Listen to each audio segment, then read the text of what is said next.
بڑی عظمت ہے، تیری خوشبو بڑی پاکیزہ ہے، تیرا مقام اور مرتبہ بڑا ہے، لیکن سن لے میں اللہ کا نبی کہتا ہوں تجھ سے بھی زیادہ جو ہے میرے مومن بندہ کی عظمت ہے۔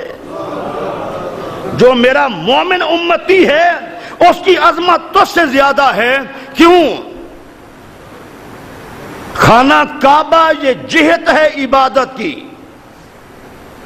اللہ کی جانب منسوب ہے، یہ اللہ کا گھر ہے، لیکن اللہ ذوالجلال کی جو عظمت ہے اور اس کے جو جلوے ہیں وہ بھی بیت اللہ میں نہیں سما سکتے۔ حضور نے خود ارشاد فرمایا لا یسعنی سمائی ولا ارضی ولکن یسعنی فی قلب عبد المومن۔ حضور فرماتے ہیں، اللہ فرماتا ہے میرے انوار و تجلیات اور میرے جو جلوے ہیں اتنا وسیع و عریض زمین میں نہیں سماتے، پوری دنیا میں میرے جلوے نہیں سماتے، اگر سماتے ہیں تو مومن کے دل میں سماتے ہیں۔ جو مومن کا دل ہے وہ اللہ کے انوار و تجلیات کا مرکز ہے۔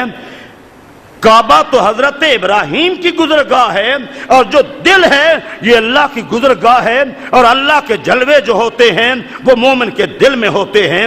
حضرت ابراہیم علیہ السلام نے بیت اللہ کو بنایا ہے، آباد نہ کر سکے، بنایا ضرور ہے اور آباد میرے نبی نے فرمایا ہے، یہ یاد رکھنا۔ کسی نبی کے دور میں بیت اللہ اس قدر آباد نہیں ہوا جو حضور کی حیات طیبہ میں اور آپ کے اعلان نبوت کے بعد ایسا آباد ہوا، قیامت تک آباد ہی رہے گا۔ خلیل کا معنی تو آپ نے سن لیا، حبیب کسے کہتے ہیں؟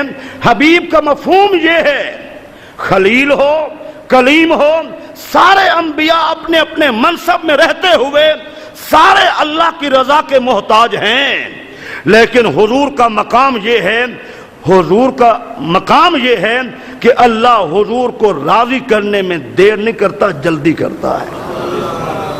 ٹھیک ہے نا؟ یہ کبھی انشاءاللہ میں اسی